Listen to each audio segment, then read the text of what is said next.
Welcome all. Today we are going to learn Stream API.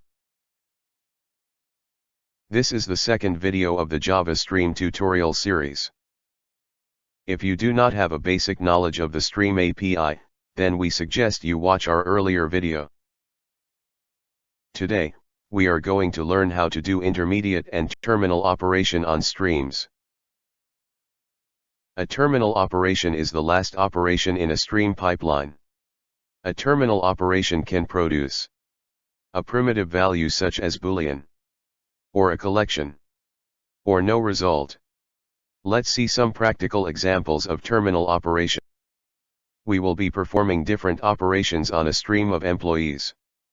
I already have created an employee class. Then I have created a list of employees and added a few employees. Let's start with for each function. I am creating a stream from employee list. Then for each employee we will print his name.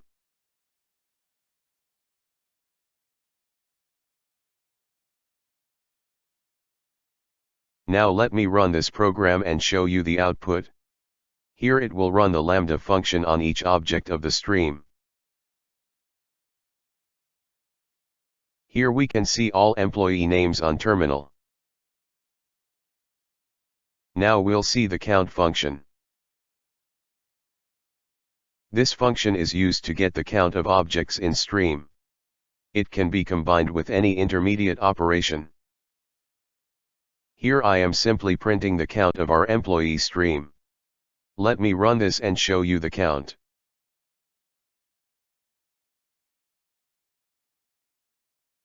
Let's move on to the next operation. Suppose I want to know if all the objects of my stream match criteria. In this case, we can use all the match function. This function takes lambda function as input and returns a Boolean. Here I want to know if all the employees are Python developer.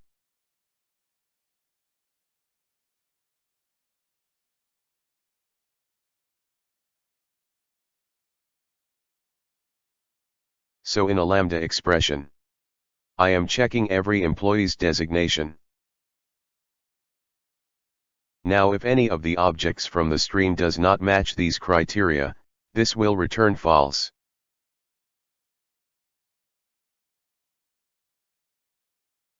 Let me print the output as well.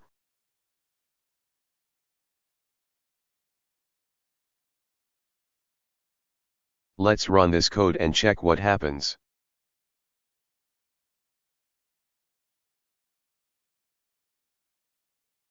And the output is false. Here, this function tried to match the given criteria with each element. As few employees are not Python developers, it returned false. Now let's assume we need to know if any of our employee knows Python.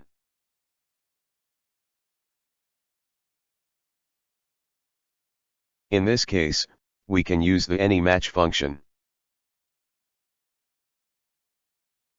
This function takes a lambda function as an input and returns a Boolean.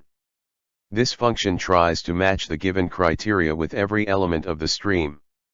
If any element matches this criteria, it will return true.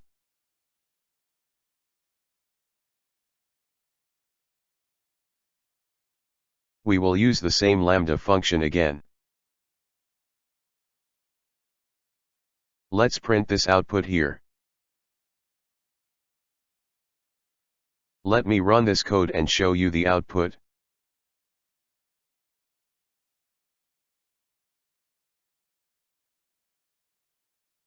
Here this function returned true because one of our employees knows Python. Moving on.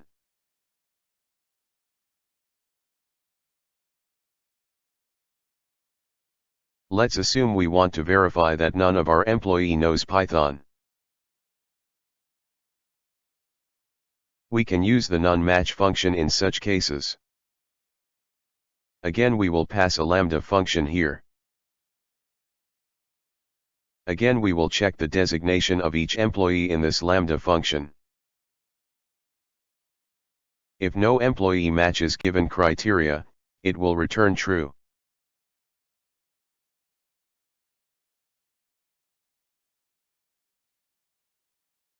Let me print the result as well.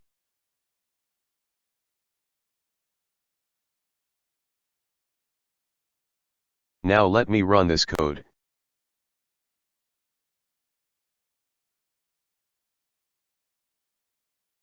This has returned false. This function returns true only when all the elements do not match the given criteria. But in our case one of our employee knows Python and hence it returned false.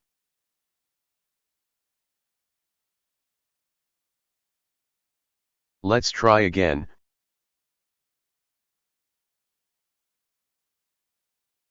I am changing the criteria from Python to Ruby developer.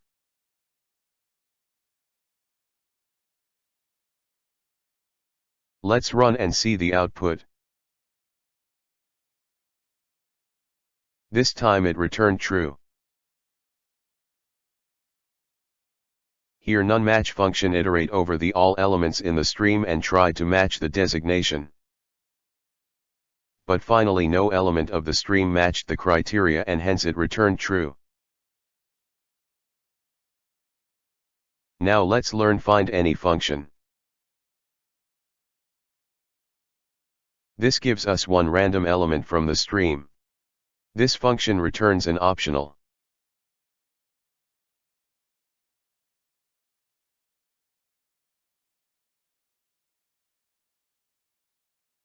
Now if the input stream does not have any elements, the optional object will not hold any value. Here is a good coding practice. We should check if the object is present using isPresent function. Then, to get the actual object we can use get function on optional.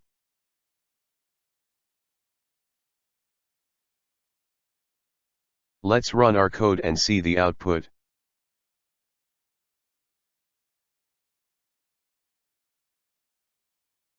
Let me run the function again.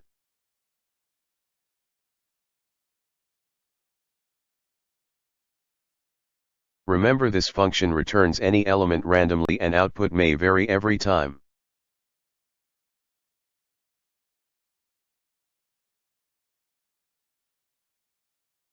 Now we will learn the findFirst function. Let me just change the function here and run the code. This function also returns an optional. We can use this function to get the very first element of the stream.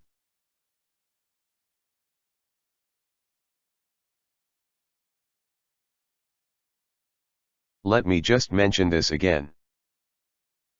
If we call FindAny function on a stream, it returns an element randomly. The output of the FindAny function may vary on each execution. The findFirst function will always return the first element of the stream. Remember both functions returns an optional.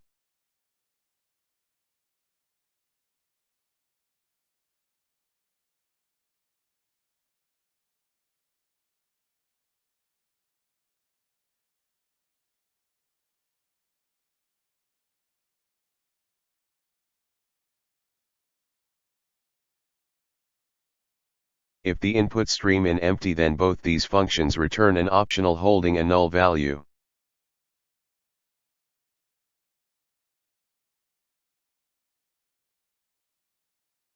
Now let's try the collector function. The collector function can be used to collect the output of stream operation as a list, set, or map.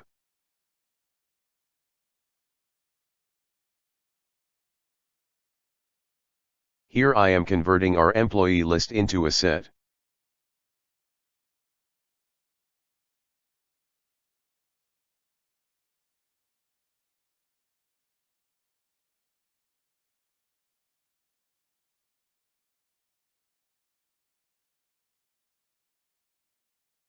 The set uses hashcode and equals method to find duplicate values. Let's override these functions according to our need.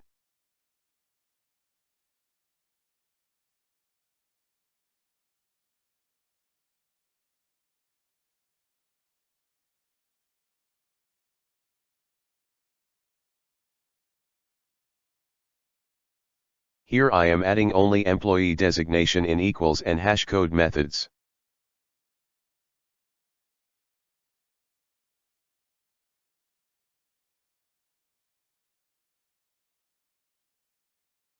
Let's check which employee are present in the employee set. I am just printing each employee's name.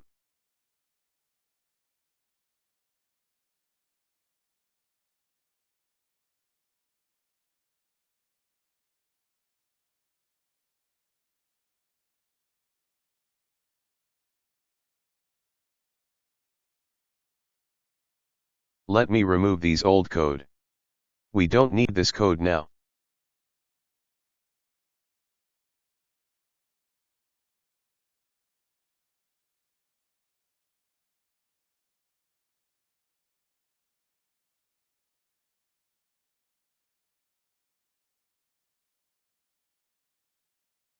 Remember, we are using only designation in hashcode and equals method.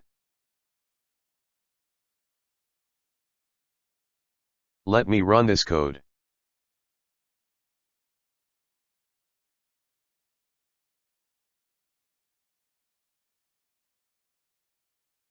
Here Harry and Ron both are Java developers.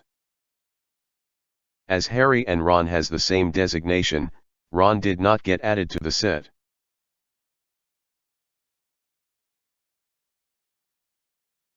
Intermediate operations are used to chain multiple operations on a stream. It always returns a stream with updated values. Let's see some examples.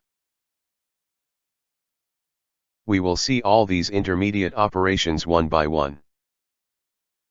I have created a list of strings on which we are going to try all these operations. Let's start with the filter function. Here I am filtering the strings that starts with P.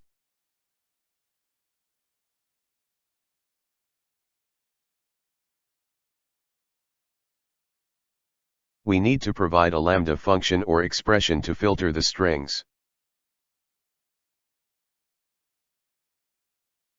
As this is an intermediate operation, it returns a stream. Now I am printing the filtered stream.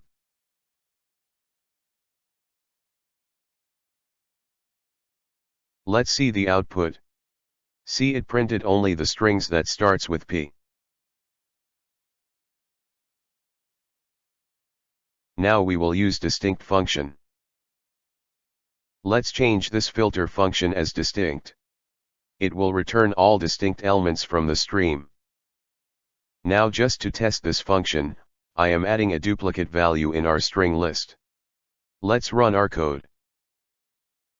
See, Python got printed only one time. Now we can try the limit function. This function limits the count of elements in the output stream. This function take a integer as a input.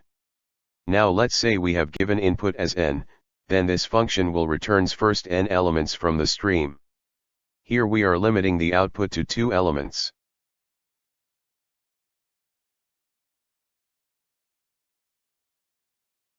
After this, we can try the skip function. The skip function do exact opposite of limit function. It takes an integer as an input. Let's try to give 2 as an input and see what happens. See, it printed all the string from C++. It did not print the Java and Python string.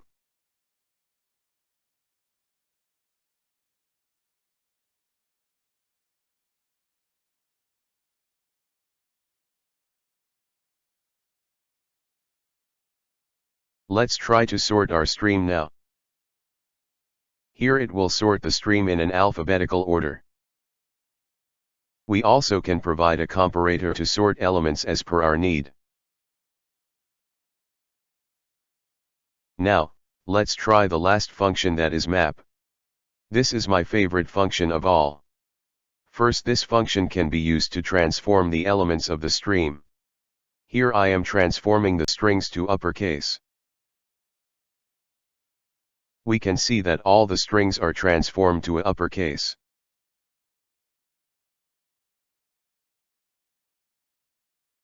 I also have created a language class. Let's try to transform our strings to the language class objects.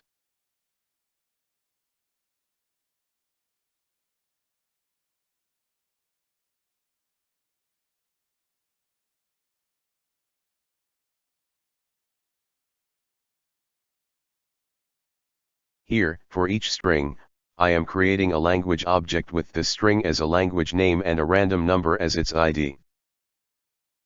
See here, it returns a stream of language objects.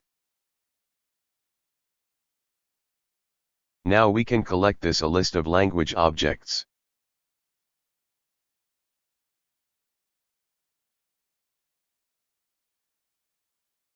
Let's confirm if we are getting expected values.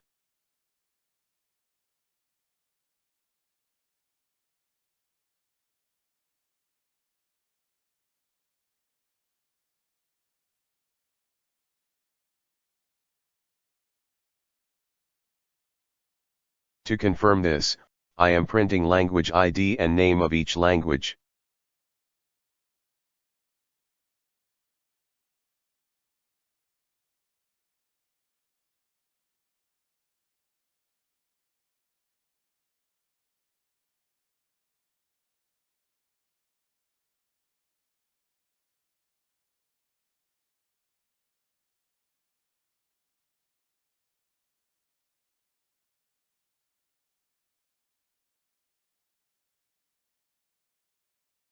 Here are all the languages.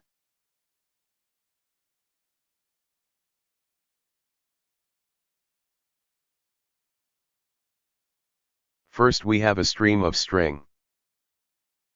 Then we mapped it to language object. Finally we collected it as a list.